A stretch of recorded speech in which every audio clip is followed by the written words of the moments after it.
The call came at 1:04 a.m. Her voice was low, mocking, half drunk, half cruel. "He's just a disabled janitor," she said, laughing softly. "Your hitmen can eliminate him easily tomorrow." I didn't respond. I listened. She thought I was asleep, thought she'd dialed the wrong number. But I could hear it all. The careless way she breathed, the rustle of bed sheets that weren't ours. A disabled janitor. I could picture him. Older, limping, maybe harmless, maybe not.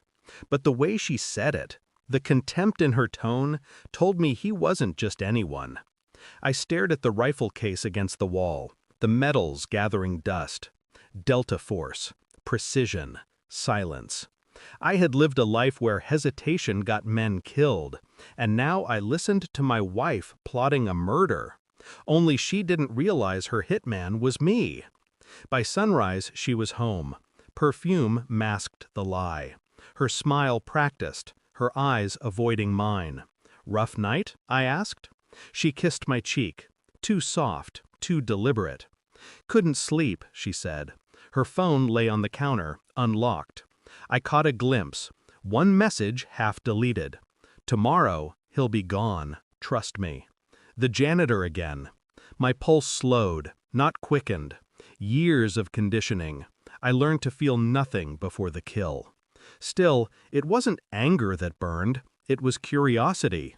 Who was he? Why him? And why did she think I had hitmen? She forgot who I was, what I used to be. That night, while she slept beside me, I opened her phone again. Messages, transfers, a hidden folder named Maintenance. Inside, photos. Her and the janitor. A man with a cane, broad shoulders, kind eyes. The kind that had seen too much. My wife laughing in his arms. Not just lust, trust, something deeper. And then, beneath it all, a single video. Her whispering into the camera. "He'll never know. He's too busy playing soldier." I closed the phone. My hands were steady. My heartbeat a metronome. The next days passed like a quiet storm. I followed the janitor after his shift. He moved slow, favoring his left leg. The limp was real. The humility wasn't. He wasn't cleaning offices. He was erasing evidence. I watched him meet a man in a black sedan. Short exchange. Envelope passed. Not money, documents. I memorized the pattern of his steps, the way he kept glancing over his shoulder, not from fear, but training. So, not just a janitor. Back home, she cooked dinner, humming, pretending everything was normal. I played along. "How's work?" she asked. "Same as always," I said. Inside, my thoughts coiled like wire. I checked her accounts, found payments under fake company names, transfers to offshore banks, each signature forged, with my name. It wasn't an affair. It was an operation. She wasn't sleeping with him. She was laundering through him. And the hit she mentioned? Not for him, for me. I was the target. A Delta Force sniper with his own wife pulling the trigger from the shadows. 3 nights later, the hit squad arrived. 4 men, black SUVs, suppressors, professional but loud in their arrogance. They entered through the back door at 2:17 a.m. I was waiting in the dark. The janitor came with them, limping but armed. I didn't fire a single shot. I let the security system record everything, their voices, their orders, her name. Then, one by one, I disarmed them. Not with bullets, with silence, with fear. When the police came, the footage was already in the cloud. Every detail linked back to her. By dawn, she was still asleep, blissfully unaware. I poured coffee, waited.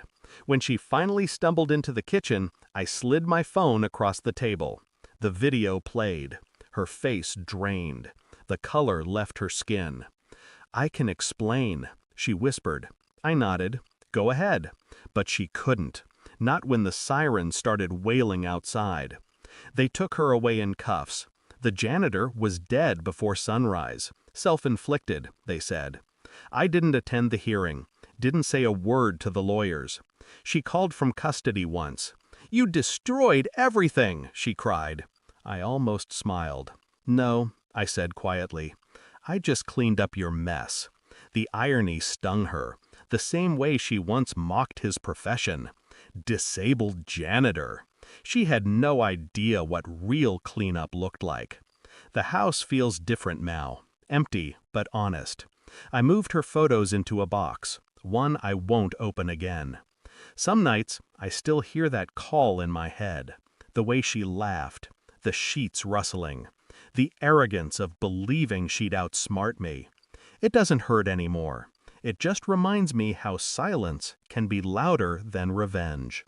I don't kill anymore. I don't need to. Truth, when timed right, kills slower than any bullet.